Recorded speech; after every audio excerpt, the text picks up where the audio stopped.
لیستی سەد و چواری دەنگ و ڕەنگی. لە دوای تەمەنێک لە شۆڕشی چەکداری دژی ڕژێمی بەعەس ڕووسورانە قۆناغەکانی شۆڕشی مەدەنی و پەرلەمانتاری تێدەپەڕێنن. ئەمانە هاتوون تا بەدەستێکی پاک و ڕابردوویەکی پڕشنگدار خەمی میلەتێکی پڕمەینەت هەڵبگرن، خەمی گەلێکی گیرۆدە بەدەست نەبوونی نوێنەرێکی دڵسۆز بە خەڵک و نیشتیمان. دەنگدەرانی خۆشەویست هاوڵاتیانی بەڕێز، کۆمەڵی ئیسلامی کوردستان وەک هێزێکی دڵسۆز کە هەمیشە لە ناوبەرەی گەلدا خۆی بینیوەتەوە و بە گژی ستەم و تاوانکاریەکانی دەسەڵاتا چۆتەوە و شەڕی سیاسی و یاسایی و مەدەنی لەسەر قوت و بژێوی ژیانتان کردووە. چاوەڕوانی لە ئێوەی بەڕێز و هاو نیشتیمانیانی دیکەی کوردستان ئەوەیە کە متمانە و دەنگی خۆتانی پێ بدەن تا بەشدار و پاڵپشتمان بن بۆ گێڕانەوەی مافە خوراوەکانتان و بە سزاگەیاندنی گەندەڵکاران. لەگەڵمان بن بۆ گێڕانەوەی شکۆی نیشتیمانەکەمان کە لە دوای پرۆسەی ڕیفراندۆمەوە لەکەدار بووە. داوا لە هێزەکانی پێشمەرگەی کوردستان، تەواوی ئەندامانی هێزە ئەمنیەکان و دەنگدەرانی تایبەتەکەین کە لە ڕۆژی هەڵبژاردنەکاندا و لە ڕۆژی دەنگداندا بە دەنگدانتان بە لیستی کۆمەڵی ئیسلامی کوردستان تۆڵەی خۆتان لەو لایەنانە بکەنەوە کە خوێن و قوربانیدانی ئێوەیان لە شەڕی داعشدا بەفیڕۆدا و هەر لەگەڵ تەواو بوونی ئەو شەڕە هەر لەگەڵ تەواو بوونی ئەو شەڕە ستەمی موچەیان لەسەر ئێوە زیاد کرد و لە هەموو بەڵێن و پەیمانەکانیان بەرامبەر پێشمەرگە و قوربانیدانی خانەوادەی شەهیدان پاشگەز بوونەوە.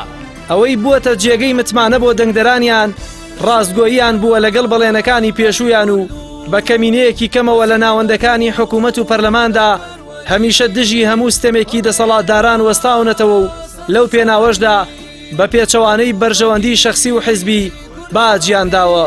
والله من پێم وایە ئەو خەڵکەی کە عەقڵ و فکری هەبێ و بتوانێت بیر بکاتەوە لە ماوەی ئەم چەند ساڵەیە لەوە دڵنیا بۆتەوە کە کاندیدانی ئەم حیزبە ئەتوانن ئەوەی کە لە توانایانە بۆ خزمەتکردنی خەڵک بیکەن.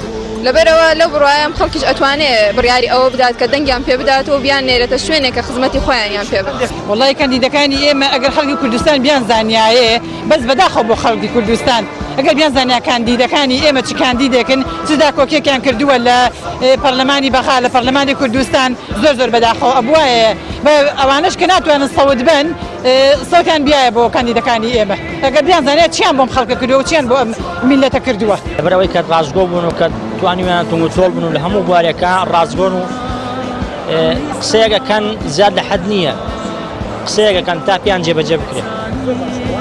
4 ساڵی ڕابردوو بە باوەڕی زۆر ڕازگۆ بوون لەگەڵ بەڵێن و بەڵێنەکانی خۆیان کە پێش تاکید وەکو ئەوەی کە ئەوان خۆیان لە کەمینەیەک بوون، شتێکی وەها نەبوون، حکومڕانێکی وەها نەبوون کە حکومڕانی کوردستان بن، بەڵام لەگەڵ ئەوەشە لە حکومڕانەکان زۆر قسەیان زیاتر و جوانتر کردووە.